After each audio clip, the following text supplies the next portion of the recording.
Welcome to the deep dive. Today, we're strapping ourselves into what feels like a philosophical rocket ship, courtesy of a genuinely radical set of sources. It's pretty potent stuff. It really is. We are diving deep into excerpts from a talk. It's called Dreyfus Love Eel, and it's a profound exploration of non-dual concepts that, frankly, it doesn't just ask tough questions about life and self. No, it goes deeper. It fundamentally challenges the integrity of the questioner itself. Exactly. And the material, it's deceptive. It sounds so simple on the surface, but it's entirely uncompromising. It asserts that our fundamental sense of identity, the I that wakes up every morning, The one that worries about bills and plans the weekend. that's the one. The one that feels separate and is always seeking some kind of fulfillment, that entire psychological, even energetic structure is, at the end of the day, an illusion. An illusion, not just flawed, but an illusion. An appearance of separation is how the sources put it, arising in this boundless reality. And it's not offering a path forward, not really. It aims to dismantle the very need for a path. And that's our mission today, then, to unpack these radical and, let's be honest, often paradoxical claims. But we need to do it with some real surgical precision, because these ideas are incredibly dense. They are. You can't just skim the surface. No, we have to follow the logic step by step. So if all of reality is just this boundless, homeless energy, and the I that I think I am is just a fleeting appearance. A temporary contraction. Right. Then what are the concrete day-to-day implications? I mean, what does that mean for our experience of choice, for love, for compassion, and maybe most importantly, for that tireless journey of seeking that really defines the human condition? It's a big question. We're going to try and trace that whole journey from the formless reality, all the way down to the contracted, dissatisfied human experience. Yeah. The birth of the separate me. And then And then we're going to meticulously examine what the sources say about the possibility of what happens when that contraction, that energetic knot, just spontaneously melts away. So the core question guiding us through all of this material is, I guess, pretty clear. I think so. If I am not driving the dream bus, then who or what is, and maybe even more critically, what is left when the driver just steps off the bus? That's the mystery. Okay, let's unpack this. We have a lot of ground to cover, so we're going to start right at the foundation, the ground floor of reality, as it's described here. To do it. The sources kick things off with an assertion that just sets the tone for everything else. It says, all there is energy. But this isn't, the kind of energy we talk about in a physics class. Not at all. This energy is characterized as homeless. I want to start right there. What does that specific term homeless really signify in this context? It feels very deliberate. Oh, it's incredibly deliberate. It's a powerful and precise term because it immediately, right from the get-go, it removes the idea of structure, of boundaries, or of an origin that's outside of what is. So it's not coming from somewhere. Exactly. Yeah. When we talk about energy in a traditional sense, we always locate it, right? It's stored in a battery, it's moving through a wire, it's in a star. But this fundamental energy, the source says, is homeless. Which implies what? It implies that it's everywhere and nowhere at the same time. It isn't contained by anything. It is the container and it is the contained all at once. There's no authority over it, no fixed source it's emanating from. It just is, limitlessly. And the description of it is what I find so fascinating. It uses these completely contradictory terms. It's described as mad and free. Right. Wild. Unpredictable. Yet, paradoxically, it can also appear to be ordered and logical. That seems to fly right in the face of our observed reality, where we, rely on order and predictability to function. And that paradox is the absolute essence of this magician analogy that we're going to get to. It's key. If this energy were purely ordered and logical, it would be predictable, right? And predictability implies boundaries. It implies limitations. Things have to follow rules. Yes. But because it's fundamentally mad and free, completely boundless, totally open, it has the capacity to manifest any appearance. And that includes the appearance of structure, of predictability, of the Newtonian laws of physics. So the chaos and the order are just two sides of the same homeless coin. That's a perfect way to put it. So the laws of gravity, the speed of light, all these things we take as fundamental truths are just temporary logical appearances of an underlying, utterly free, unconstrained madness. Precisely. And if we try to look for where this energy came from, the sources make it crystal clear. It comes out of no thing. It isn't created, it isn't derived from some previous state. No thing appearing as energy in different forms. This is where we really need to slow down, because the human mind, the me, it's just wired to look for a cause for everything. It's a cause and effect machine. Right. So if I say no thing, my mind immediately jumps to emptiness or absence, a vacuum. But this sounds like something far more active than that. It's the ultimate paradox, and that's exactly why it resists being grasped conceptually. It's slippery. Yeah. If you think of a blank canvas, for instance, that canvas represents no thing.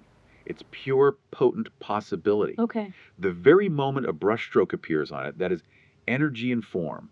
Uh-huh. But the brushstroke itself is still fundamentally made of the possibility of the canvas. It hasn't left the canvas. It's just a temporary expression of the canvas. Exactly. The source is saying that the chair you're sitting on right now, the sound waves vibrating to create my voice, your physical body, all of it is no thing manifesting as these temporary dynamic forms of energy.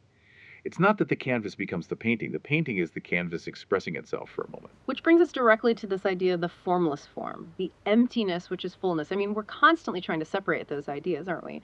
The absolute, the unmanifest, and the relative, the manifest world. And this separation is precisely where the source material draws the line in the sand. It states, and it's very emphatic about this, that the absolute and the relative are one.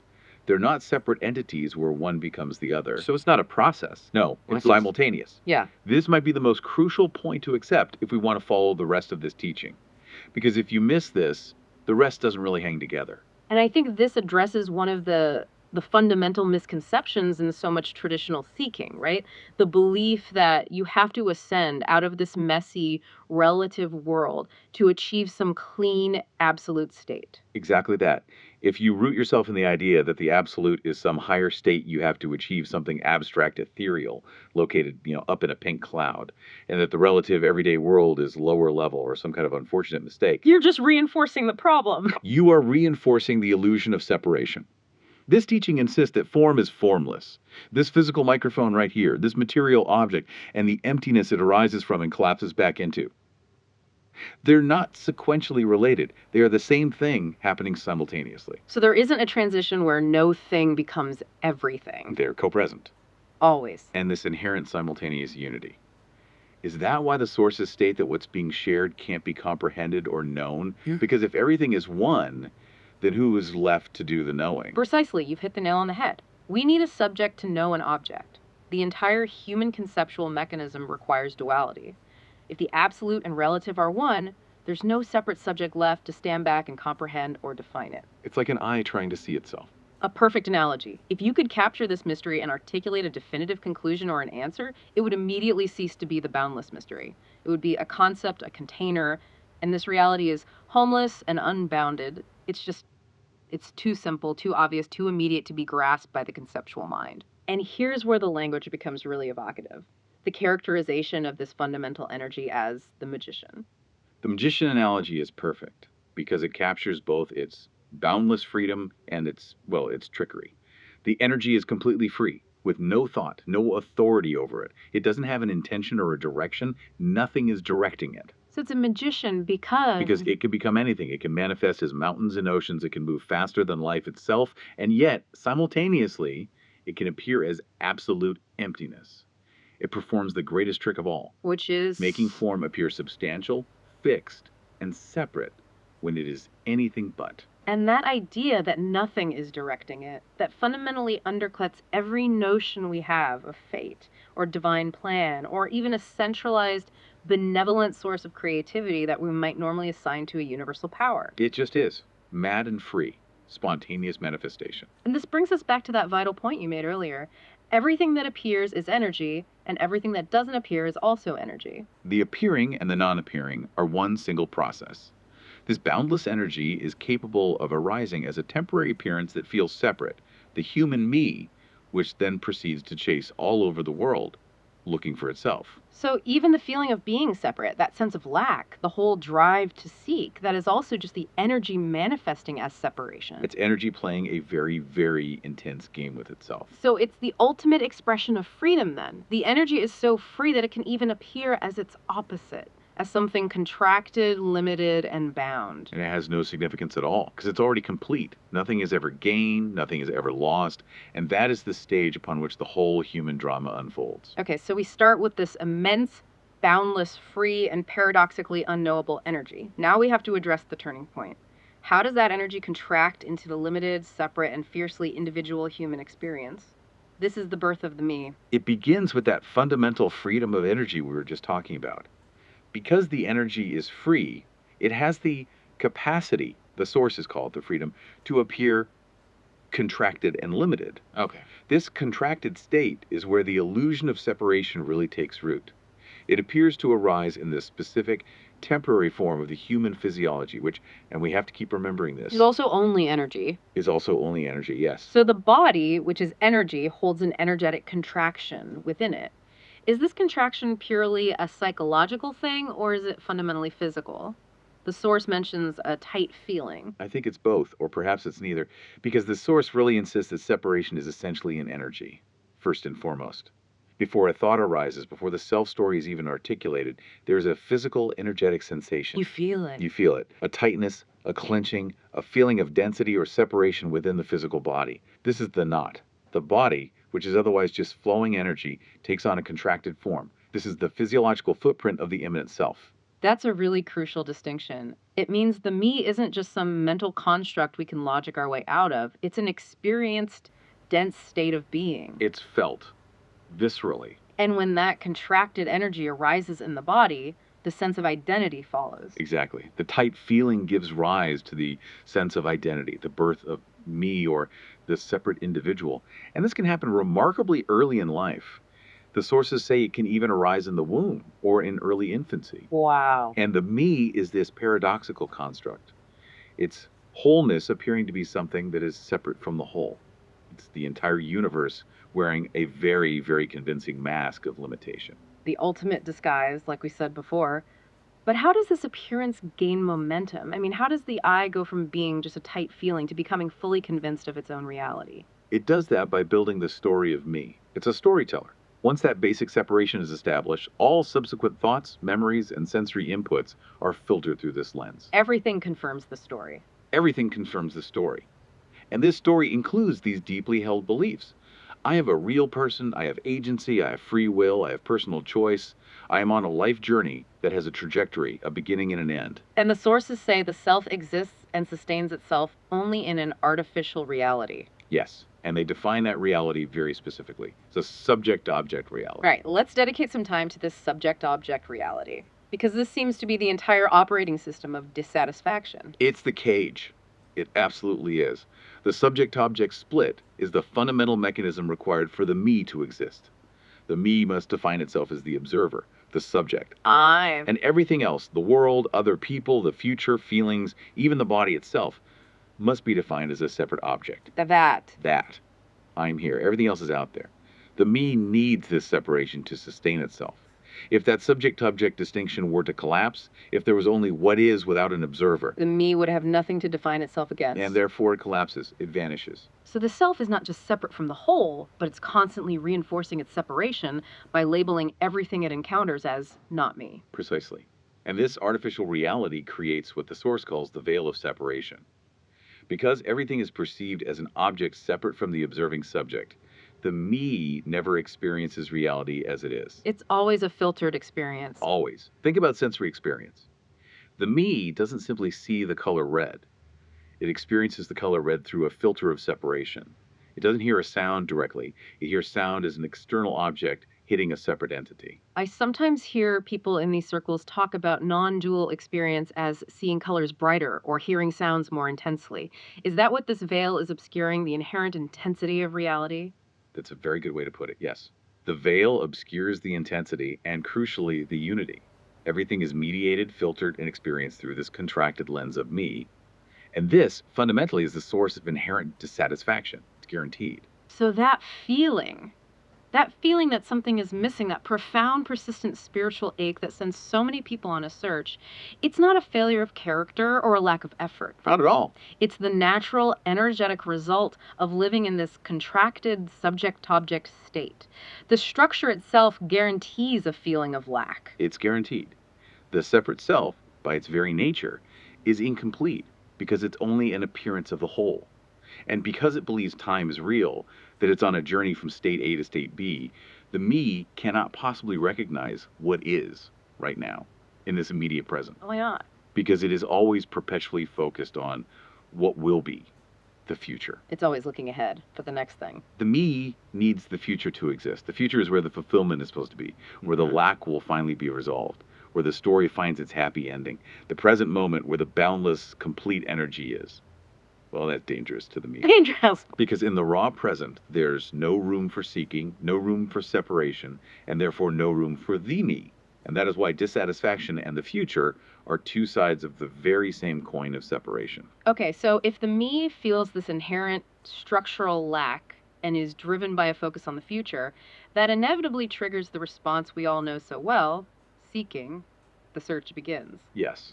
Whether it's for material wealth, therapeutic healing, religious devotion, or chasing this idea of enlightenment. The fundamental dynamic is established then. The subject, the me, is looking for an object self-fulfillment to complete itself. And the seeker carries the entire illusion with them on that search. They believe in their free will, their personal choice, their capacity to influence their own story through hard personal effort. And this effort often crystallizes into what the source material calls the list. I've seen this everywhere. If you want to become enlightened, you're given a path, a rigid sequence of things to do. Oh yeah, the list. Meditate for 3 hours a day, perform self-inquiry, open your chakras. Change your diet, read these specific texts, go on this retreat. The list is presented as a roadmap to success on the journey. And this is where the teaching becomes so confrontational, so challenging to that whole paradigm. Yeah. The sources are absolutely uncompromising in pointing out the ultimate futility of this effort. But they do acknowledge that people have powerful experiences doing these things. Oh, absolutely. They acknowledge that the seeker may experience powerful transient states of peace or detachment, bliss, fulfillment. And these are certainly enjoyable. They can be profoundly moving. They might make you, as the source says, feel like God for about a minute. But they are merely temporary states arising within the story of separation, and they inevitably come and go. Yeah. They are not the resolution of the separation itself. If these states are so powerful, though, why are they not the answer? Because for many people, those transient moments are seen as proof that they're on the right path. Because they still require the separate entity, the me, to experience them. The me is the one claiming ownership of the state. I achieved peace, or I am detached now. Ah, so the claiming of it reinforces the I. It reinforces the subject-object split. Peace becomes an object achieved by the subject. The resolution isn't achieving a new state. It's the collapse of the one who needs a state in the first place.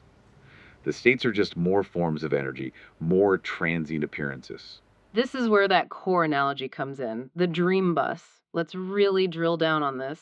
The me is the dreamer on the dream bus who is convinced it is driving, searching for a final destination. When in fact, it is just going around in circles. The analogy they use is the carnival train ride. It's the perfect practical illustration. You climb into the little car, you got a steering wheel in front of you, and you are absolutely convinced you are directing it. You're turning the wheel left, then right, concentrating so hard, feeling that sense of agency. But the whole time, The entire track is fixed. You are locked onto a circular rail, always coming back to the beginning. The great dilemma for me is that it thinks it's real, it thinks it's driving, and it thinks it's making progress, when it is simply following the fixed script of its own energetic contraction. and in that analogy, the steering wheel. What does that represent? It has to be free will, personal choice, the ability to control one's destiny. Absolutely. The illusion of control is the power source for the me. If the me were to believe it wasn't driving, its whole sense of identity would immediately be threatened. So it has to keep steering. Therefore, the activity of steering, the seeking, the practicing, the working on oneself, it must continue, regardless of the fact that the destination is fixed. Circularity. It's brutally efficient the way this system works. The whole effort to become enlightened or to achieve a state or to fundamentally improve the separate self is therefore called, what was the phrase? Totally and utterly ludicrous. Ludicrous. Because the problem isn't a lack of knowledge or a lack of practice or a lack of effort. The problem is the existence of the one making the effort.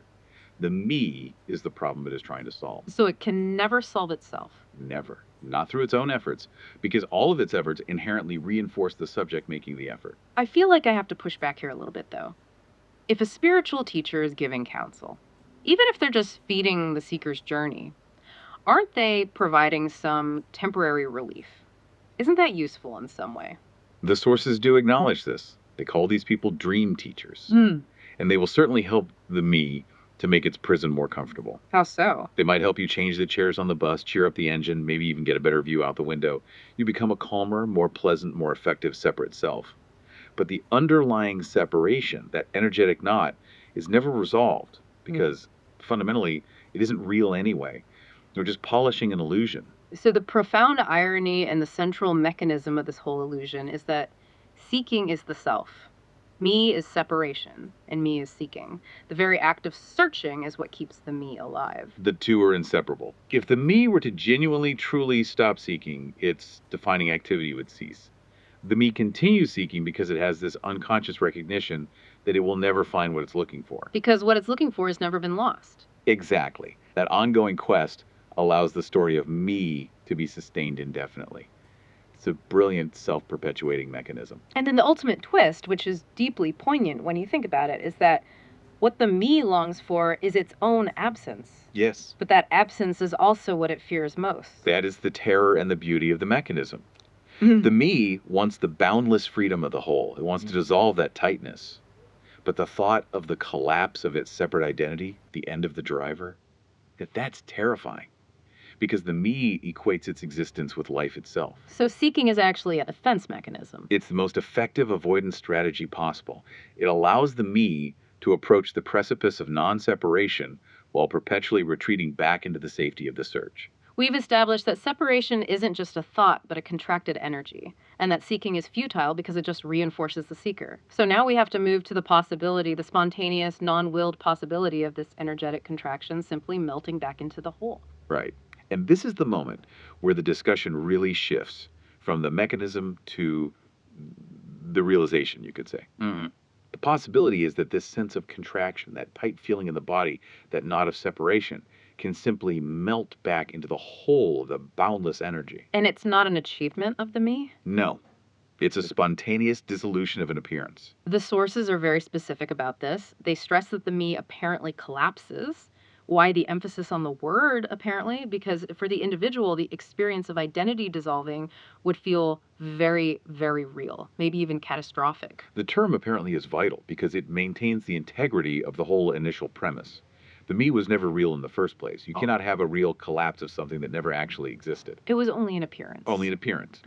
So when this dissolution happens, there's a recognition by no one that there never was a real me. The story of me never was one. It was just a temporary configuration of energy like a cloud in the sky. It formed, it existed for a bit, and then it dispersed. And when that knot of energy melts, the mechanism that sustained it, that subject-object reality, it ceases to function. Exactly. And this leads us to what might be the most counterintuitive radical claim of these sources, something that flies in the face of nearly every other spiritual teaching I've ever encountered. Which is? When me collapses, awareness and consciousness simply died with me. That is a staggering claim. I mean, in the mainstream, consciousness or pure awareness is elevated as the ultimate goal, the fundamental ground of being. So why does this teaching claim they die? Because here, awareness and consciousness are framed very specifically as tools. Tools for the me to maintain its separation. Think of awareness like a spotlight. It requires a spotlight operator, the me, and an object to shine on. Right. The source describes it as knowing or being aware that is sitting on a seat. There are functions that require a subject, that knot of energy, to be aware of something separate, the object. So awareness is the function of separation. And self-consciousness, then, is just a contracted sense of energy that is constantly maintaining the boundary between self and not self. Yes. If I say, I am aware of my hand, I am establishing a subject I and an object, the hand. This subject-object relationship defines the me in that moment. The moment the me dissolves, the moment the subject melts, the need for awareness and consciousness as functions to maintain that separation also dissolves. There's no one left to operate the spotlight. There's no one left who possesses it or utilizes it or controls it. So it's not that reality ceases to function. It's that the specialized function of knowing something from a separate vantage point just stops. It is the death of the knower, the death of the perspective. If you are not there to be aware of the seat is still there, but the awareness of sitting is gone. When that function ceases, there's no one left who now knows something or is conscious of something. But if awareness and consciousness are gone and the me is gone, what remains? What is the quality of existence? The Source describes this as indescribable beingness. It's the return to the homeless energy, the no thing we discussed right at the beginning. It's simultaneously nothing and everything. It is the realization of the absolute simplicity of just what is. And because it can't be located or defined, it's indescribable. It's too immediate, Mhm. too transparent to be captured. And what does this indescribable beingness feel like? Or maybe that's the wrong question. What is the nature of the energy that remains? The result is described as the absolute joy of life. But here we have to be extremely careful with the language. Critically, the sources state, there is no one that has that experience. The joy just is. It just is. That's the core paradox that the seeking mind can never bridge, isn't it? I want the joy, but if I get the joy, I won't be around to enjoy it. Exactly. Life is passionate. It's full on alive. There is sound, there's color, there is action. But the me is absent to claim ownership of that joy or that passion. It's not personal joy. It's the fundamental nature of existence expressing itself as joy, as freedom, as spontaneous movement. And this truth is absolutely simple, absolutely ordinary, and absolutely obvious. But the seeker cannot see it. It can't. It's perpetually looking for complexity, for a technique, for a future reward, or for something spiritual and extraordinary. So the moment of realization isn't a flash of pink light and trumpets from the heavens. No, it's the return to the utter banality of what is. Life is already shouting at you in every sound, every feeling, every ache, every sensory input. But the me is too preoccupied with its own story and its quest for the future to hear the sound of the completeness that is already in the present moment. This shift, then, from the contracted self to this boundless beingness, it has massive implications for how we understand interaction and morality. Let's start with unconditional love and compassion. The Source claims that wholeness or energy is unconditional love and compassion. This is a radical redefinition of those terms, isn't it? It completely strips them of personal ownership. Compassion is not a virtue you acquire or practice or choose to enact. It's just what reality is. It is the fundamental nature of reality itself, the flow of the whole. It's not something separate that you can bring to yourself and turn on when you feel like it. It is simply the energy flowing freely, unhindered. So, when I try to be more compassionate or I attempt to cultivate self love through affirmations or something, what am I actually doing according to this? The sources are explicit about this. They say there is nobody that has that, and you can use it or give it to other people. Mhm. The me attempts to own compassion. It says, I am now a compassionate person, or I will give you my compassion. That act of owning is an act of separation. It keeps the me alive by giving it a positive spiritual identity to cling to. So, it sounds like the act of claiming to be compassionate is the very antithesis of compassion itself. Because compassion is the expression of non separation. When the me is absent, there is simply compassion and freedom flowing without a proprietor, without an owner. If the energy manifests as a hand reaching out to help someone, that is the compassion happening. There's no one taking credit for it. There's no individual standing behind the action congratulating themselves on their moral effort. The whole world is compassion, but no individual can possess it. It's action without an actor. Okay, let's move on to action and purpose. If the me is illusory and all seeking is futile, what is the point of even sharing this knowledge? What is the motivation, if any? The sources assert there is no agenda to change anyone's belief. And this just reinforces the deeply non utilitarian nature of the message. The sharing is also just an appearance of energy. The sources basically say, if you, the listener, believe you have choice or are on a learning process, then enjoy it. Don't let it stop you. Right. There's no interest in convincing them otherwise because that belief is also simply energy appearing as that belief. Trying to change the belief of a me would require another me with an agenda, which is just more separation. So, why are we here talking about it for nearly an hour then? Doesn't the very act of holding a talk like Dream is Live imply a purpose, a desire to communicate this message? That's the critical paradox that has to be addressed. From the perspective of the whole, the appearance of this talk is just what the energy is doing right now. The sharing is a spontaneous overflow. But for the listener, For the me listening, the talk is absolutely pointless yeah. because the me always expects its activities to be incredibly important and to yield a result, a transformation, an improvement, an answer. But the talk can't give the me anything. It can only point to the me's own non reality. Okay, let's apply this to the major issues facing the world. things like climate change, poverty, human suffering, the pursuit of a selfless purpose, doing good for the world, seems like the noblest action an individual can possibly take. How does this source material respond to that powerful drive for selfless action? When that question arises about solving climate change or other global issues, the response remains completely consistent. That action still arises from the idea that someone has a choice to do something. There's an agent, a doer. It's an appearance of a subject with agency trying to affect a separate object, which is the world. Now, if the energy manifests a human functioning that develops green technology or reforms economic structures, that's what happens. And it's beautiful, but there's no person choosing to do it. There's just the action happening. The distinction is subtle but profound. The action is free, but the actor is illusory. Okay, let's address thoughts and ownership. For most of us, when a negative thought arises, like I'm going bankrupt or I am worthless, we take ownership of that thought. It becomes my thought. And the sources say that the me takes that ownership, gives the thought energy, and has a conversation with it. The analogy they use is like taking it home to tea. That's a great image. It is, isn't it? It perfectly captures the propagation. When the thought arises in the boundless energy, it's just a pulse of energy, it's neutral.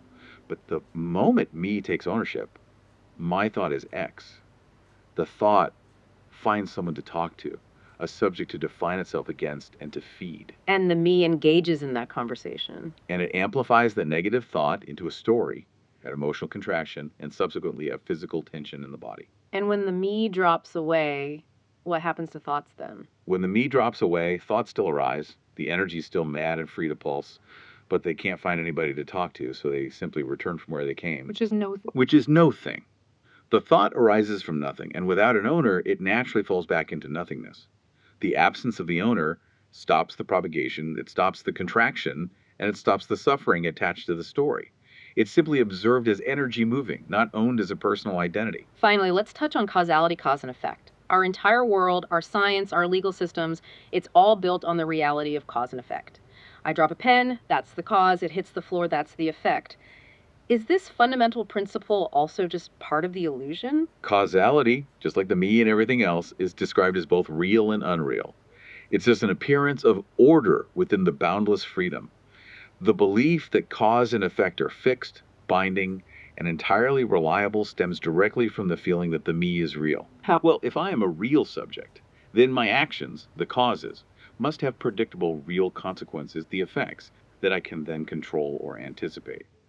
But if everything is only a spontaneous appearance of energy mad and free, then causality is simply a temporary, helpful appearance of order, not some fundamental law dictating existence. So it's the utility of the illusion that makes it so convincing. Exactly. It's a very useful rule for playing the game of separation. But it is not the ultimate reality. If you're going to drive the dream bus, you have to believe that turning the wheel causes the wheels to turn. And the ultimate final thought on this entire journey, it just wraps up the humor and the paradox perfectly. Enlightenment is framed as the biggest disappointment the me could ever have. It truly is the ultimate checkmate, isn't it? The me spends its entire life searching for enlightenment as the grand object of fulfillment, the ultimate prize for its incredible, difficult journey. But if enlightenment is simply the recognition that the me was never real in the first place, then the me can't possibly be satisfied. There's no state, no reward. There's only the collapse of the mechanism that was looking for the reward. Fortunately, when this recognition happens, the me won't be there to experience the disappointment. It's the final perfect joke of the cosmos. So we've completed a deeply challenging yet elegantly simple deep dive into the radical core of this non-dual understanding.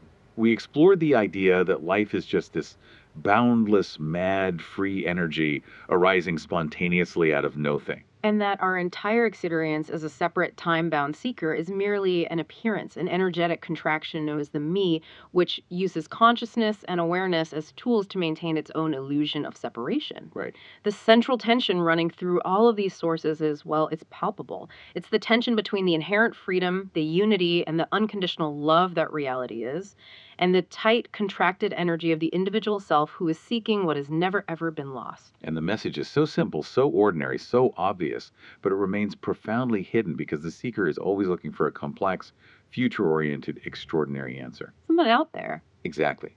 And the realization, or the collapse, it's the return to the ordinary. It's the recognition that everything already is everything, without the need for an individual knower, a separate driver, or an achieving agent. It is the absolute boundless joy of life, without anyone left to own that joy. So we'll leave you with this final thought to mull over, one that directly addresses that inherent dissatisfaction of the seeker. If the me is the only thing that looks to the future, and if the me is the source of dissatisfaction because it requires that perpetual separation, what would it look like right now, in this moment, to just cease looking forward? Just for a second. What would it look like to live a full life operating only in what is, knowing that life is already shouting at you in every feeling, every sound, and every ache, and that sound is the song of the boundless, homeless energy? What happens when the steering wheel drops from your hands? What happens when you realize the destination has always been right here?